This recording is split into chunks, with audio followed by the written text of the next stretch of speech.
दोस्तों master classes में आप सभी लोग का स्वागत है। आज हम लोग देखने वाले हैं साइंस के अति महत्वपूर्ण प्रश्न जो आपके ग्रुप डी पेट के लिए बहुत ही महत्वपूर्ण होंगे। तो चलिए स्टार्ट करते हैं अपने क्वेश्चन से। तो पहला क्वेश्चन है, जीव विज्ञान का पिता किसे कहते हैं? तो यह अरस्तु को कहते हैं जीव विज्ञान का पिता। नेक्स्ट देखेंगे, जंतु विज्ञान का जनक किसे कहते हैं? तो यह लैमार्क हो जाएंगे जंतु विज्ञान के जनक। जैव विज्ञान को सर्वप्रथम समझाया था तो यह लैमार्क ने जैव विज्ञान को समझाया था। चिकित्सा शास्त्र का जनक किसे कहते हैं? तो यह हिप्पोक्रेट्स को कहते हैं चिकित्सा शास्त्र का जनक। नेक्स्ट देखेंगे, जंतु विज्ञान का जनक किसे कहते हैं? तो थियोफ्रेस्टस को कहते हैं। ये सब क्वेश्चन अभी तक एग्जामों में बहुत ही बार रिपीट हुए हैं फ्रेंड्स। तो देखेंगे आगे, आधुनिक रसायन विज्ञान का जनक कहा जाता है तो लेवोजियर को कहा जाता है। मानव का विज्ञान इतिहास परंपराओं से संबंधित विषय कहलाता है, एंथ्रोपोलॉजी कहलाता है। रसायन विज्ञान का जनक रदरफोर्ड को कहा जाता है। गैसों के विसरण के नियम के प्रतिपादन किसने किया था? तो ग्राहम बेल ने इसका प्रतिपादन किया था। नेक्स्ट देखेंगे फ्रेंड्स, नेक्स्ट देखेंगे इसमें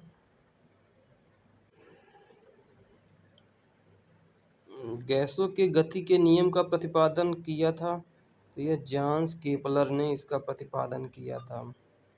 E बराबर mc का समीकरण दिया था, किसने दिया था? तो ये आइंस्टीन ने E बराबर mc का फार्मूला दिया था। जड़त्व के नियम की खोज किसने की थी? तो गैलीलियो ने इसकी खोज की थी। गुरुत्वाकर्षण के नियम के प्रतिपादक कौन है? तो यह न्यूटन हो जाएंगे। फ्रेंड्स, इसमें हम 50 से 100 के बीच में क्वेश्चन देखेंगे जो अभी तक एग्जाम में आपके रिपीट हुए हैं। यही सब क्वेश्चन आपके एग्जाम में आते हैं एनटीपीसी ग्रुप डी में और पेट के लिए भी बहुत ही महत्वपूर्ण है। प्राकृतिक वर्ण सिद्धांत के प्रतिपादक कौन है? तो यह डार्विन हो जाएंगे। नेक्स्ट देखेंगे, उत्परिवर्तन का सिद्धांत दिया था, किसने दिया था? तो इसका सिद्धांत हाउगो डी ब्रीज ने दिया था इसका सिद्धांत। नेक्स्ट देखेंगे हम, नेचुरल सिलेक्शन का सिद्धांत किसने दिया था? तो यह चार्ल्स डार्विन ने इसका सिद्धांत दिया था। आनुवंशिकी के जनक कौन है? तो ग्रेगरी जॉन मेंडल हैं इसके जनक। मेंडल ने अपने प्रयोग के लिए चयन किया था, तो किसका चयन किया था? तो यह मटर के पौधे पर इसने अपना परीक्षण किया था। आधुनिक वंशिकता के विज्ञान को आनुवंशिकी कहा था, किसने कहा था? तो यह डब्ल्यू वाटसन ने इसको कहा था। नेक्स्ट देखेंगे हम,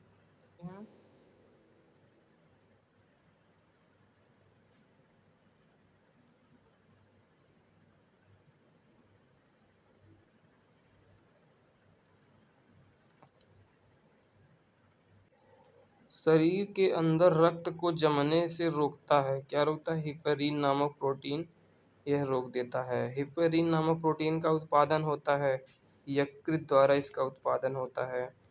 रक्त को थक्का जमने में सहायक होता है तो यह प्लेटलेट्स होता है जो रक्त को थक्का बनाने में सहायक होता है। प्लेटलेट्स की मृत्यु कहाँ होती है, यह आपसे प्रश्न पूछ सकता है, तो ये होगा प्लीहा में।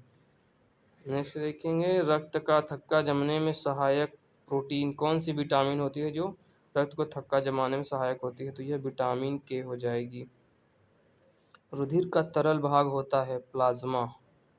रक्त का कितना परसेंट भाग प्लाज्मा होता है? तो यह 50% रक्त का भाग प्लाज्मा होता है। पदार्थ की चतुर्थ अवस्था है तो यह प्लाज्मा हो जाएगी। रक्त में पाई जाने वाली धातु है कौन सी है? तो यह लोहा हो जाएगी। नेक्स्ट देखेंगे हम, ब्लड बैंक कहाँ है? यह प्लीहा में है। शरीर आरबीसी का कब्रगाह है प्लीहा। ये भी क्वेश्चन बहुत बार आया है आपके एग्जाम में, तो इम्पोर्टेंट रखेंगे। ब्लड बैंक में रक्त को सुरक्षित रखा जाता है 40 फ़ारेनहाइट पर। रक्त समूह होते हैं ए बी, ए बी और ओ होते हैं ये। रक्त समूह की खोज की तो यह लैंडस्टीनर ने इसकी खोज की थी। और सर्वदाता समूह कौन होता है तो ओ होता है। और सर्वग्राही पूछे तो ए बी हो जाएगा इसमें। आर एच फैक्टर संबंधित है रक्त से, इसका संबंध रक्त से है। आर एच फैक्टर के खोजकर्ता पूछ लिया जाए तो लैंड स्टीनर एवं वीनर इसके खोजकर्ता हैं। नेक्स्ट देखेंगे, इसमें रक्तचाप नियंत्रित होता है एड्रेनल ग्रंथि के कारण। रक्त को शुद्ध करता है वृक्क, इसको शुद्ध करता है। रक्त के शुद्धिकरण की प्रक्रिया है डायलिसिस, इसकी प्रक्रिया डायलिसिस है। मूत्र का निर्माण होता है वृक्क में इसका निर्माण होता है। वृक्क यानी किडनी का भार होता है 150 ग्राम। ये भी बहुत बार आया है आपके एग्जाम में। ये सभी क्वेश्चन अभी तक एग्जामों में रिपीट हुए हैं फ्रेंड्स। तो इसको वीडियो को ना स्किप करें, इसको पूरा देखें, इससे आपके क्वेश्चन कंप्लीट हो जाएं। मानव गुर्दे में बनने वाली पथरी बनी होती है कैल्शियम कैल्शियम ऑक्सलेट की। रक्त एक विलयन है, क्षारी होता है इसका एक विलयन। रक्त का पीएच मान कितना होता है तो 7.4 होता है। रक्त दाब मापने वाला यंत्र है सिग्नोमैनोमीटर है इसका दाब का मापन है। सर्वप्रथम रक्त परिसंचरण तंत्र का अध्ययन किया था, किसने किया था तो विलियम हार्वे ने इसका संश्लेषण किया था। नेक्स्ट देखेंगे, शरीर से हृदय की ओर रक्त ले जाने वाली रक्त वाहिनी कहलाती है शिरा कहलाती है ये। नेक्स्ट देखते हैं, हृदय से पूछ लिया जाए, हृदय से शरीर की ओर रक्त ले जाने वाली रक्त वाहिनियाँ कहलाती हैं तो यह धमनी हो जाएगा। इस फ्रेंड्स में अंतर है दोस्त, देख लेना इसको। हृदय से अगर पूछे तो वाहिनी तरफ कौन ले जाती है तो शिरा हो जाएगी। अगर हृदय से शरीर की ओर ले जाएगी रक्तवाहिनी को क्या कहेंगे, धमनी कहेंगे। हृदय की धड़कन का नियंत्रण कौन करता है, पेसमेकर के द्वारा इसका नियंत्रण किया जाता है। जराविक सेवन है, क्या है ये तो यह कृत्रिम हृदय है। शरीर में ऑक्सीजन का परिवहन रक्त द्वारा होता है। पित्त होता है पीले हरे रंग का क्षारीय द्रव होता है ये। पित्त का पीएच मान कितना होगा तो 7.7 इसका पीएच मान होता है। पित्त स्रावित होता है कहाँ से तो यह यकृत द्वारा पित्त का स्रावन होता है। नेक्स्ट देखें, यकृत में भविष्य के लिए भंडारित रखता है क्या, विटामिन ए। पित्त जमा होता है कहाँ पर तो यह पित्ताशय में पित्त जमा होता है। हाइड्रोफोबिया रोग होता है कुत्ते के काटने से यह रोग हो जाता है। हाइड्रोफोबिया रोग होता है, क्या होता है, यह विषाणु द्वारा होता है। कैसे होगा तो यह पूछ सकता है आपसे, तो यह विषाणु द्वारा होता है। विषाणु की खोज की बात करें तो विषाणु की खोज किसने की थी, इवानोव्स्की ने इसकी खोज की थी। विषाणुओं का अध्ययन क्या कहलाता है, वायरोलॉजी इसका अध्ययन कहलाता है।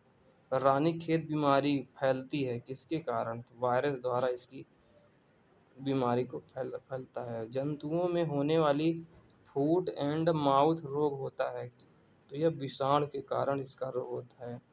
कवकों का अध्ययन पूछ लिया जाए तो यह माइकोलॉजी हो जाएगा। शैवालों का अध्ययन पूछा जाए तो यह फाइकोलॉजी हो जाएगा। यह बहुत ही सरल है, ये अभी तक एग्जामों में ये भी क्वेश्चन आ चुके हैं फ्रेंड्स। देखेंगे, शैवालों की कोशिका भित्ति बनी होती है तो सेलुलोज के द्वारा इसकी बनी होती है। जीवाणु की खोज किसने की थी तो लीवेनहॉक ने इसकी खोज की थी। ध्वनि का वेग सर्वाधिक होता है किसमें, ठोस में इसका वेग सर्वाधिक होता है। ध्वनि का वेग सर्वाधिक होता है किसमें तो ठोस में हो जाएगा। और ध्वनि की गति धीमी होती है तो हवा में इसकी गति सबसे धीमी होती है। ध्वनि की चाल होती है 760 मिलीमीटर पर घंटा। वायु है, गैसों का मिश्रण है ये। वायु उदाहरण है गैसों का गैस में विलयन। हवा में ध्वनि का वेग होता है 332 मीटर पर सेकंड। ध्वनि तीव्रता की इकाई है डेसिबल, इसकी मात्रा की पूछे तो इसका मात्रक डेसिबल हो जाएगा। हवा का ताप घनत्व होता है 14.4, इसका घनत्व हो जाएगा। प्रकाश वर्ष मात्रक है दूरी का। ये भी क्वेश्चन याद रखेंगे, बहुत ही सरल है। नेक्स्ट देखेंगे, एक प्रकाश वर्ष बराबर होता है 9.46 इंटू 10 किलोमीटर, या इसको बात कर सकते हैं 9.4 इंटू 10 मीटर। नेक्स्ट देखेंगे, दूरी मापने की सबसे बड़ी इकाई है पारसेक हो जाएगी। जड़ों से रूपांतर है मूली और गाजर। तने से रूपांतरण है आलू और प्याज। पिट्यूटरी ग्रंथि पाई जाती है किसमें पाई जाती है, तो यह मस्तिष्क में यह ग्रंथि पाई जाती है। मास्टर ग्रंथि की बात करें तो मास्टर ग्रंथि कहलाती है पिट्यूटरी ग्रंथि, जिसे पीयूष ग्रंथि के नाम से भी जानते हैं। शरीर की सबसे छोटी ग्रंथि कौन होती है, तो ये भी पिट्यूटरी ग्रंथि ही होती है। दो प्रमुख वंशानुगत रोग हैं, तो यह रोग कौन से हो जाएंगे फ्रेंड्स, तो ये वर्धांतता एवं हीमोफोबिया रोग हो जाएंगे। सर्वप्रथम मनुष्यों में वर्धांतता का वर्णन किसने किया था, तो हेर्नरल ने 1876 ईस्वी में इसका किया था। एक वर्धांतता व्यक्ति में पहचान करने की क्षमता नहीं होती, हरा एवं लाल रंग। ये फिर लास्ट था। ऐसी ही वीडियो के लिए मास्टर क्लास सब्सक्राइब करें और बेहतरीन क्वेश्चन का अध्ययन करें। धन्यवाद।